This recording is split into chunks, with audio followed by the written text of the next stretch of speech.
Hello everyone. SSC में आप सबको पता होगा कि अब आधार बेस्ड ऑथेंटिकेशन की सुविधा ला दी गई है आप सभी के लिए। तो इस वीडियो में मैं बहुत शॉर्ट में आपको ये बताऊंगा कि ये आधार ऑथेंटिकेशन आपको कैसे करना है, कैसे परफॉर्म करना है पुराने एस्पिरेंट्स के लिए जिनका पहले से ओटीआर यानी रजिस्ट्रेशन किया हुआ है, और नए एस्पिरेंट्स के लिए भी जो लोग नया रजिस्ट्रेशन करने वाले हैं उनके लिए तो खैर बहुत स्ट्रेट फॉरवर्ड प्रोसेस रहेगा। आधार ऑथेंटिकेशन करने के लिए आपको अपना आधार कार्ड यानी आधार नंबर अपने सामने चाहिए। उसके साथ में आपका जो मोबाइल नंबर है, कोई भी मोबाइल नंबर, वो आधार कार्ड से लिंक होना चाहिए, क्योंकि आपको एक ओटीपी भेजी जाएगी आपके आधार लिंक्ड मोबाइल नंबर में। इसके लिए करना क्या है, सिंपल सा एक प्रोसेस है। ssc.gov.in ये एसएससी की ऑफिशियल वेबसाइट है, आप सबको आई एम श्योर अभी तक पता ही होगा। इस वेबसाइट पे जाना है, ऊपर राइट साइड में लॉगिन और रजिस्टर का ऑप्शन होगा, वहां पर जाकर आपको लॉगिन कर लेना है अपने रजिस्ट्रेशन नंबर और पासवर्ड से जो आपने क्रिएट किया था। ठीक है, तो रजिस्ट्रेशन नंबर और पासवर्ड से जब आप लॉगिन करोगे तो ऐसा कोई ऑप्शन इंटरफेस खुलेगा। यहाँ पे आपका नाम, डिटेल सब कुछ लिखा हुआ रहेगा इस साइड में, ये मैंने अभी हाइड किया हुआ है। और राइट साइड में आपको यहाँ पर दिखेगा अपना जो यहाँ पे आपका सारा प्रोफाइल डिटेल्स है। यहाँ पे एक ऑप्शन आ रहा होगा एडिट रजिस्ट्रेशन डिटेल्स का, इस ऑप्शन के ऊपर आपको एक बार टैप कर देना है, क्लिक कर देना है। इस ऑप्शन पे जब आप जाओगे तो आपको इस तरह का एक पेज दिखेगा। पेज में बहुत सारी चीजें होंगी, लेकिन नंबर 1 में ही आपसे ये पूछ रहा होगा do you have Aadhaar card. इसमें आपको येस का ऑप्शन सेलेक्ट करना है अगर आपने पहले से ना किया हो। यहाँ पे अपना आधार कार्ड का नंबर डालना है, आप यूआईडी भी डाल सकते हैं या वर्चुअल आईडी भी डाल सकते हैं, हो सकता है ये पहले से डाला हुआ भी होगा बहुत सारे लोगों का। इसको आपको यहाँ पर एंटर करना, और यहाँ पर देखो एक बड़ा सा आपको डिस्क्लेमर लिख रहा होगा, इसको आप रीड कर लेना। बहुत ज्यादा कुछ नहीं लिखा हुआ है इसमें कोई खतरनाक चीज। यहाँ पे जो चेक मार्क है आपको इसको चेक मार्क पे टिक करना है, और यहाँ पर देखो नीचे में सेंड ओटीपी का ऑप्शन आ रहा होगा। इंग्लिश में अगर आपको समझ नहीं आ रहा है, नीचे आप हिंदी पे भी स्विच कर सकते हो। सेंड ओटीपी पे जैसे ही आप क्लिक करोगे तो एक ओटीपी सेंड हो जाएगी आपकी रजिस्टर्ड मोबाइल नंबर पे, उस पे एक ओटीपी आएगा। वो ओटीपी आपको यहाँ पर डालना है। यहाँ पर एक बॉक्स आएगा, उस बॉक्स में आपको ओटीपी डालना है और वेरीफाई पे क्लिक कर देना है। जैसे ही आप ओटीपी डालोगे आपका आधार नंबर जो है वेरीफाई हो जाएगा और आपके एसएससी प्रोफाइल के साथ लिंक हो जाएगा। ठीक, तो आपकी जितनी भी डिटेल्स है, देखो यहाँ पे बहुत सारी डिटेल्स के बारे में लिखा हुआ भी है, जैसे आपका एड्रेस हो गया, डेट ऑफ बर्थ हो गया, आधार नंबर, ये सारी चीजें लिंक हो जाएंगी आपके एसएससी प्रोफाइल से। तो इस तरह का एक मैसेज पॉपअप करेगा कि आपका आधार वेरीफाई हो चुका है, और एक बार इसको ओके पे आपको क्लिक करना है तो आपके पर्सनल डिटेल्स पॉपुलेट हो जाएंगे आपके आधार वाले डेटा से। ये तो हो गया पूरा प्रोसेस जो मैंने आपको बताया, इतना बेसिक सिंपल सा काम करना है।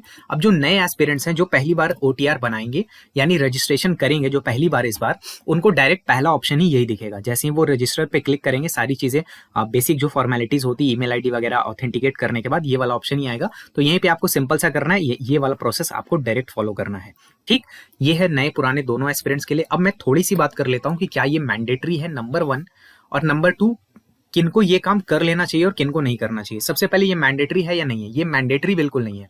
आप चाहो तो स्किप भी करो, नहीं भी करो, कोई दिक्कत नहीं होगी। लेकिन प्रॉब्लम ये होती है, अभी आप सबने बहुत सारे लोगों ने रेलवे के अलग अलग एग्जाम्स दिए होंगे या फिर दे भी रहे होंगे। अभी कुछ लोगों का अभी एनटीपीसी स्टार्ट होएगा, रेलवे टेक्नीशियन वगैरह का पेपर हुआ था, जेई का हुआ था। इन सब में आपने देखा होगा रेलवे इस चीज को डिफॉल्ट में रखता है कि वहां पर जब आप जाओगे तो आपसे आपका फिंगरप्रिंट मांगा जाएगा, आधार नंबर मांगा जाएगा, और फिंगरप्रिंट से आपको वेरीफाई कर लिया जाएगा। अगर जिनका फिंगरप्रिंट में प्रॉब्लम है उनका आइरिस से वेरीफाई कर लिया जाता है और बहुत ही स्मूथली उनको एंट्री मिल जाती है। जिनका ये नहीं हो पा रहा था, रेलवे वाले एग्जाम में आपने नोटिस किया होगा, उनको बहुत तकलीफ हुई थी, बैठा कर रखते हैं और बहुत सारे तरह तरह के फॉर्म भरवाते हैं। इसीलिए मैं आपको स्ट्रांगली एडवाइस करूंगा कि ये काम आप कर लेना। लेकिन किनको नहीं करना चाहिए, अभी वीडियो छोड़कर मत जाना, मैं स्ट्रांगली एडवाइस करूंगा ये कर लेना, ताकि आपको इजीली एंट्री मिल जाए। क्योंकि जब आप ऐसे करके जाओगे तो सिंपल सा आपको वहां पे अपना फिंगरप्रिंट लगाना है, आपकी सारी चीजें हो जाएंगी वेरीफाई और आपको एंट्री बहुत स्मूथली मिलेगी। लेकिन एसएससी ने बोल रखा है कि अगर आप ये काम नहीं करते हो, अगर आपने अपने वहां पे ऑथेंटिकेशन नहीं करवाए हो, आप आधार नंबर का इस्तेमाल नहीं करना चाहते हो, दूसरे आईडी का इस्तेमाल करना चाहते हो, तो आप फ्री टू डू हो। लेकिन आपको एग्जाम से 2 घंटे पहले पहले अपने सेंटर पे मौजूद रहना होगा। ठीक है, तो ये फालतू का आपका थोड़ा टाइम जाएगा। वैसे अभी भी आपको पहले ही मौजूद रहना होता है, बट 2 आवर्स थोड़ा ओवरकिल है। तो इसमें साफ सीधी बात है कि वहां पे आपका वेरिफिकेशन जो है मैनुअल तरीके से किया जाएगा, एक एक चीज वेरीफाई की जाएगी, address, father's name, date of birth, etcetera etcetera, और सभी चीज के लिए आपके पास वैलिड गवर्नमेंट आईडी प्रूफ होना चाहिए। तो यहाँ पे थोड़ी कॉम्प्लिकेशंस हो जाएंगी। कोई इससे मेजर प्रॉब्लम नहीं है, लेकिन हाँ थोड़ा आपको ज्यादा टाइम लगेगा और अलग अलग तरह की आईडी आपको कैरी करनी पड़ जाएगी, जबकि आधार में सिर्फ एक नंबर है। अब किनको नहीं करना चाहिए, ये इंपॉर्टेंट सवाल है। किसको अभी जाकर के तुरंत इस वीडियो को देखने के बाद तुरंत जाकर इसको वेरीफाई ऑथेंटिकेट क्यों नहीं करना चाहिए? जिसको नहीं करना चाहिए वो ऐसे लोग हैं जिनका कोई मेजर डिस्क्रिपेंसी है, मेजर प्रॉब्लम है आधार कार्ड में, यानी आपके नाम का स्पेलिंग का प्रॉब्लम है, आपके फादर्स नेम का प्रॉब्लम है, या हो सकता है आपके एड्रेस का प्रॉब्लम हो, डेट ऑफ बर्थ का प्रॉब्लम हो। इस तरह का किसी तरह का अगर आपका इशू है, खासकर डेट ऑफ बर्थ में कुछ ऐसे लोग होंगे जिनका कंप्लीट डेट ऑफ बर्थ नहीं होगा, केवल ईयर ऑफ बर्थ लिखा होगा, तो ऐसे लोग प्लीज पहले जाकर अपने आधार कार्ड में करेक्शन करवा लेंगे, उसके बाद ही करेंगे।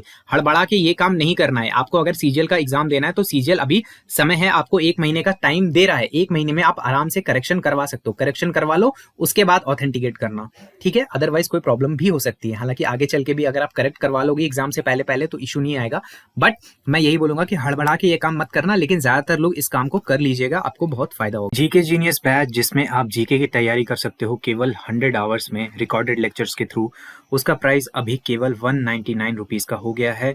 अभी एक ऑफर चल रहा है जिसमें जून 50 ये कूपन कोड अगर आप अप्लाई करते हो तो 3 जून तक रात 12 बजे तक आपको ये बैच मिलेगा 50% डिस्काउंट पे। बाद में इसका प्राइस बढ़ के 399 वापस से हो जाने वाला है। जीके जीनियस बैच में हम जानते हैं कि आपको एग्जाम के लिए केवल जीके की तैयारी नहीं करनी होती, इंग्लिश, रीजनिंग और मैथ्स भी करना होता है। दूसरे प्रोग्राम्स में जहां जो चल रहा है कि वहां पे आप हमारा मेन बैच करो, उसके बाद हमारी पीवाईक्यू की सीरीज करो, उसके बाद वो बोलेंगे हमारे रिवीजन वाले अलग से लेक्चर्स लगाओ, उसके बाद बोलेंगे वन शॉट के अलग से लेक्चर्स लगाओ, और इतना सब करने के बाद भी इनफ होता तो इनफ नहीं है। उसके बाद बोलेंगे गेस्ट मास्टरगिरी की अलग से बैच आएगी, एटसेट्रा एटसेट्रा एटसेट्रा। उसके साथ से नए सारे किताब और नोट्स भी लॉन्च कर दिए जाएंगे। यानी इतने सब करने के चक्कर में रहोगे तो 500 से 1000 घंटे तो पूरे आपके ये लोग खींच कर निकाल लेंगे, ठीक? और एग्जाम क्लस्टर ऐप में हमने इस चीज को आइडेंटिफाई किया, इस प्रॉब्लम को समझा, इसीलिए जीके जीनियस बैच में जो कंटेंट है केवल 100 से 120 आवर्स का क्वालिटी कंटेंट है, एग्जाम ओरिएंटेड कंटेंट है। हम आपको पीएचडी नहीं करवाना चाहते, हम सिर्फ आपका एग्जाम क्रैक करवाना चाहते हैं। अगर इस कंटेंट को फॉलो करते हो, अच्छे से रिवाइज करते हो, साथ में पीवाईक्यूज की ठीक ठाक प्रैक्टिस अगर करके जाते हो, तो एग्जाम में realistic number of questions attempt कर पाओगे, ठीक है? 100% की गारंटी कोई नहीं लेता। आप ये वाले सर का प्रोग्राम भी फॉलो करोगे तब भी गारंटी नहीं लेंगे, ठीक है? तो ये चीज है, इसको मैंने क्रिएट करा है, साथ में चैनल पे दूसरे जो हमारे दोस्त हैं उन्होंने भी हेल्प करा है इसको बनाने में। पीडीएफ इसके नोट्स मिलेंगे, लेकिन वो केवल ऐप में खुलेंगे। इंग्लिश मीडियम का कोर्स है तो प्योर हिंदी मीडियम वाले इसको बाय ना करें, यानी इंग्लिश मीडियम का बैच है, चीजें इंग्लिश में लिखी है, मैं बोलूंगा हिंदी में। लूसेंट से बहुत ही ज्यादा डीप, बेटर और अपडेटेड कंटेंट होगा। अभी एक ऑफर भी चल रहा है, इसीलिए एग्जाम क्लस्टर ऐप का लिंक मैंने पहले कमेंट में लगा दिया है, आप एक बार ऐप ओपन करके देख लेना, आपको ऑफर के बारे में भी पता चल जाएगा।